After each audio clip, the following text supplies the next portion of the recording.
MLMs and house cleaners. Oh, we knew this topic was coming, didn't we? We're going to talk about that today.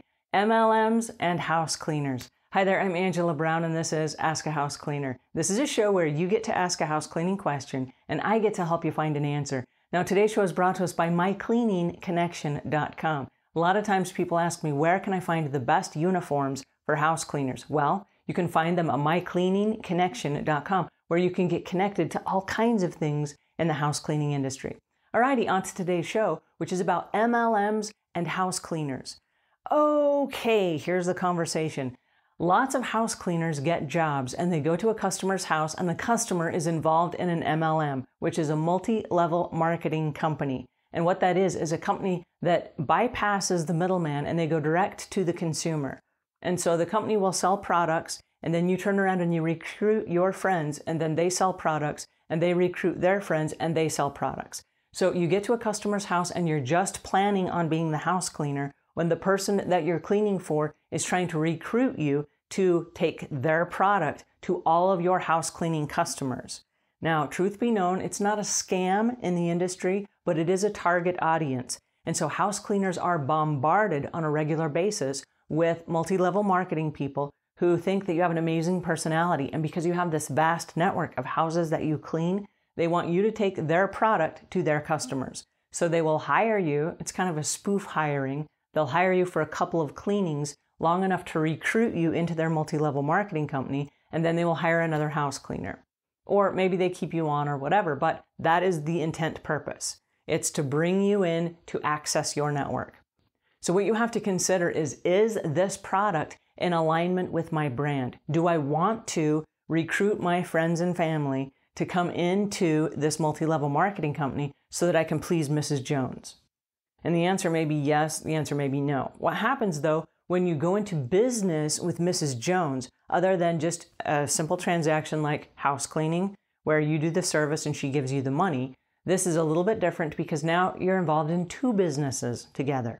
So she's going to pay you to clean the house, and then you're going to pay her for supplies and things and go to seminars and workshops and whatever for her multi-level marketing company. So you just muddied the waters a whole lot. Now, the flip side is there are a lot of house cleaners that think, oh, this is a lovely idea because I am in other people's homes and I can take these products to the other people's homes and I can recruit them.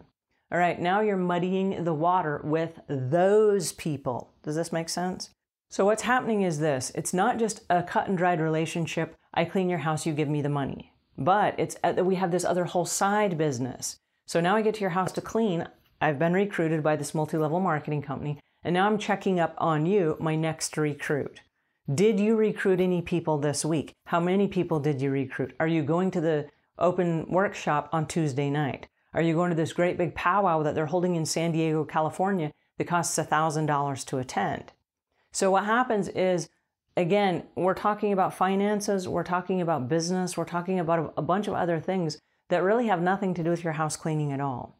So is it a good idea or is it not a good idea? Okay, so my answer to the question is this. I don't recommend it.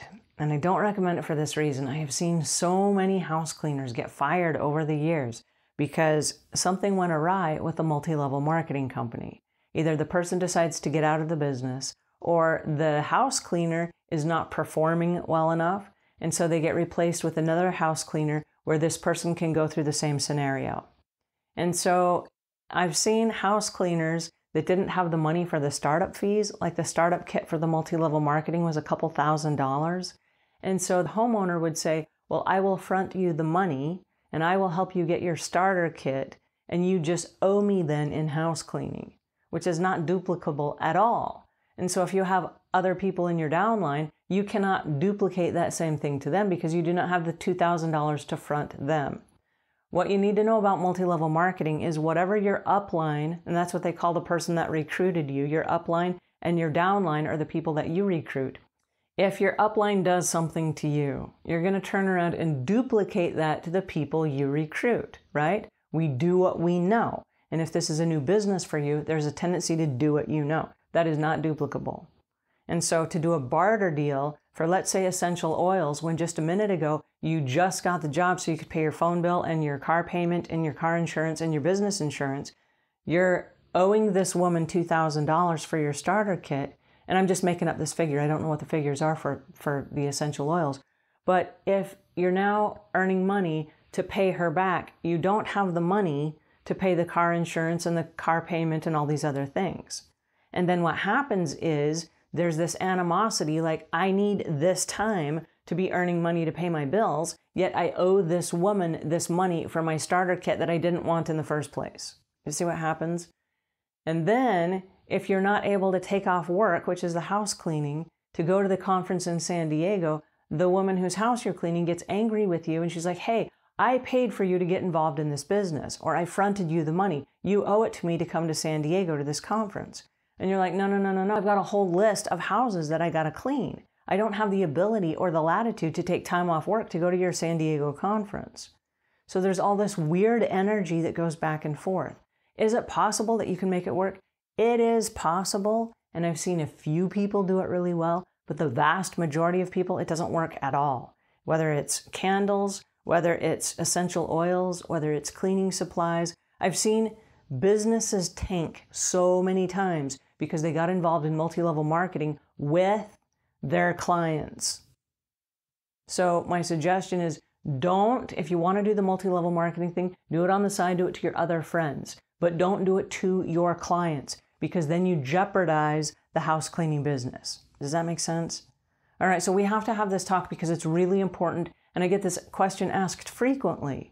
But the answer is I don't recommend doing multi-level marketing with your house cleaning customers at all, ever. All right, that's my 2 cents for today. And until we meet again, leave the world a cleaner place than when you found it.